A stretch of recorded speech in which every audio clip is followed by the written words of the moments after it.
खाएंगे भारत का, नाचेंगे भारत में और पैसे कमाने जाएंगे अमेरिका। क्या रिलायंस इंडस्ट्री और मुकेश अंबानी को भारत में और भारत की जमीन दोनों कम पड़ गई है, जो चोरी छुपे अमेरिका में इन्वेस्टमेंट करने जा रहे हैं, और वह भी बहुत भारी भरकम। ये मैं नहीं कर रहा हूं, ये अभी फिलहाल की रिपोर्ट्स बता रही हैं। लगभग $300 बिलियन का इन्वेस्टमेंट मुकेश अंबानी अमेरिका में करने जा रहे हैं, पेट्रोलियम रिफाइनरी के इंस्टॉलेशन के लिए।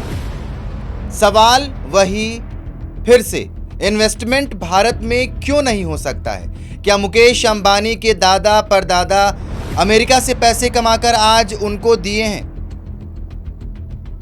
भारत के ही संसाधनों का उपयोग करके मुकेश अंबानी आज दुनिया के सबसे अमीर लोगों में गिने जाते हैं। लेकिन जब बात आती है हैवी इन्वेस्टमेंट की, तो यहाँ पर वंतारा के नाम पर झुनझुना देकर और पैसे डोनाल्ड ट्रंप को दिए जा रहे हैं या अमेरिका को दिए जा रहे हैं। इन्वेस्टमेंट का मतलब तो यही होता है। यह बात डोनाल्ड ट्रंप ने खुद अपने मुंह से कही है कि रिलायंस इंडस्ट्री अमेरिका में इन्वेस्टमेंट करने जा रही है।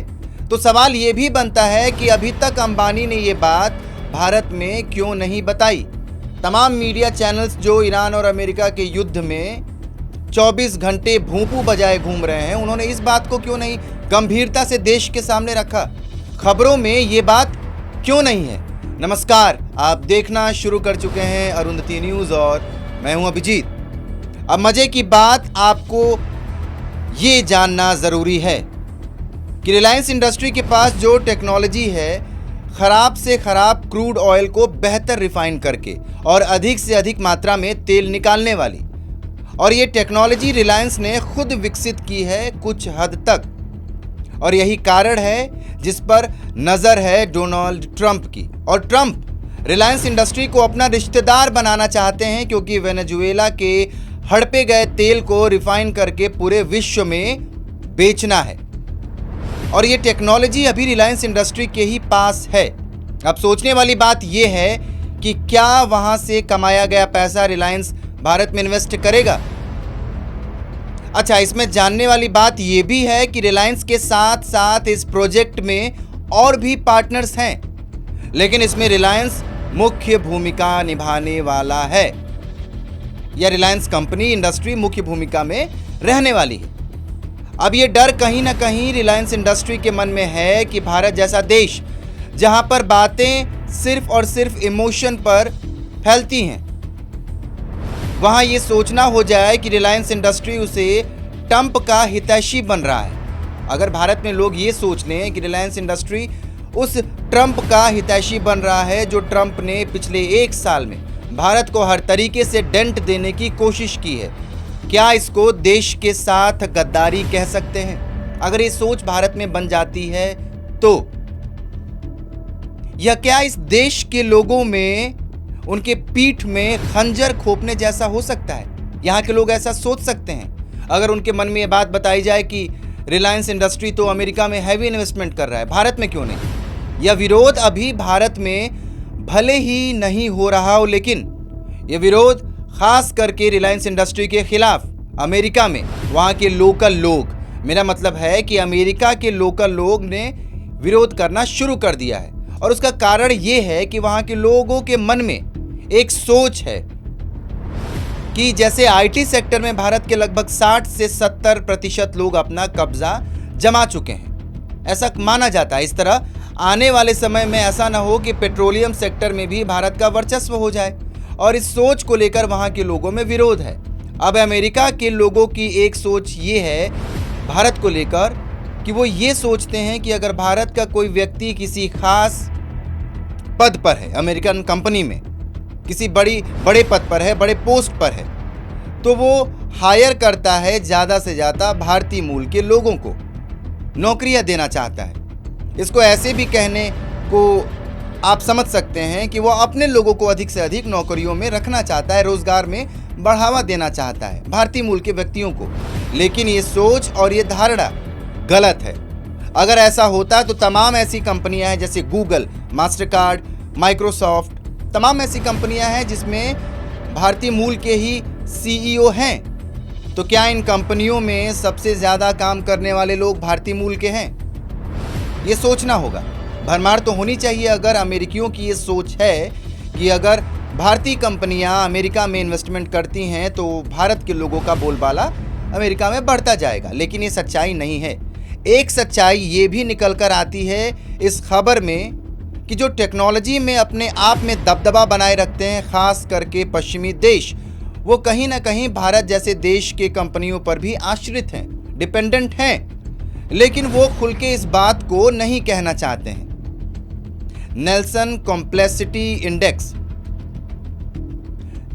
कॉम्प्लेक्सिटी इंडेक्स एक मापदंड होता है जो ये बताता है कि क्रूड ऑयल को कितने ज़्यादा एफिशिएंट तरीके से रिफाइन किया जा सकता है। अलग अलग कंपनियों को इस इंडेक्स में पॉइंट्स मिलते हैं, रेटिंग मिलती है, जिससे उस कंपनी के बारे में पता चलता है कि वो क्रूड ऑयल को कितने अच्छे तरीके से रिफाइन कर सकती है। उसमें से पेट्रोल, डीजल, तेल, एलपीजी कितने ज़्यादा मात्रा में निकाला जा सकता है या निकल रहा है इस्तेमाल के लिए। और उसे नेल्सन इंडेक्स वाला जो एक मैंने आपको जिसके बारे में बात की है, उसमें रिलायंस इंडस्ट्री का नंबर सबसे ऊपर है। और यही बात जिसे डोनाल्ड ट्रंप रिलायंस इंडस्ट्री को, यही बात है जिसके कारण से डोनाल्ड ट्रंप रिलायंस इंडस्ट्री को माला पहनाने में लगे हुए हैं। लेकिन सोचने वाली बात यह है कि माला पहनाते पहनाते डोनाल्ड ट्रंप कब टोपी पहना दें, इसकी कोई गारंटी नहीं है। अब इस टोपी से बचना है रिलायंस इंडस्ट्री को, और कैसे बचना है, इसमें मुकेश अंबानी भी कोई बेवकूफ़ व्यक्ति नहीं है। इसमें आगे यह भी देखा जाएगा कि कौन किसको माला पहना रहा है और कौन किसको टोपी पहनाएगा। अब मजे की बात समझिए, जिस वेनेजुएला पर हमला करके वहां से तेल को चोरी करके ट्रंप टेक्सास में या टेक्सास के आसपास प्लांट लगाना चाहते हैं, और जिस रिलायंस इंडस्ट्री को वो धमकी भरे अंदाज में बात करते थे, बैन लगाने की बात करते थे, क्योंकि वही रिलायंस इंडस्ट्री रूस से तेल खरीद के उसे रिफाइन करता था। उसी रिलायंस इंडस्ट्री को ट्रंप अमेरिका बुलाकर इन्वेस्ट करना चाहते हैं। इन्वेस्टमेंट रिलायंस इंडस्ट्री कर रही है, उसकी तारीफ कर रहे हैं मिस्टर ट्रंप, क्योंकि वही रिलायंस इंडस्ट्री, उसके पास अभी फिलहाल वो औकात है कि वह ट्रंप के चुराए गए तेल, जो कि हैवी क्रूड ऑयल है, वेनेजुएला का तेल हैवी क्रूड ऑयल है, उसे रिफाइन करना उतना आसान नहीं है। रूस के तेल हैवी क्रूड ऑयल में नहीं आते हैं, उन्हें रिफाइन करना थोड़ा आसान है। और इसीलिए रिलायंस इंडस्ट्री की रिफाइनरीज और टेक्नोलॉजी का अच्छा इस्तेमाल करना चाहते हैं। इसलिए ट्रंप चचा आजकल रिलायंस इंडस्ट्री पर मेहरबान हैं। ईरान पर यह जो काले बादल कुछ दिनों से मंडरा रहे हैं, उसके पीछे भी यही तेल का भंडार है, जिसे अमेरिका ईरान से भी चुरा कर और अपने देश में इकट्ठा करना चाहता है अपनी बादशाहत के लिए। दुनिया इस कारण से युद्ध के ऐसे मुहाने पर आकर खड़ी हो गई है जिसमें इस बात की कोई गारंटी नहीं है कि धीरे धीरे कब यह ईरान, इजराइल और अमेरिका का युद्ध विश्व युद्ध में बदल जाए और पूरी दुनिया इसके आगोश में आ जाए। और इसका कारण अभी तक तो ये तेल ही दिखता नजर आ रहा है। तो इंतजार करिए इस दिन का। तब तक के लिए देखते रहिए अरुंधति न्यूज़। आपका बहुत बहुत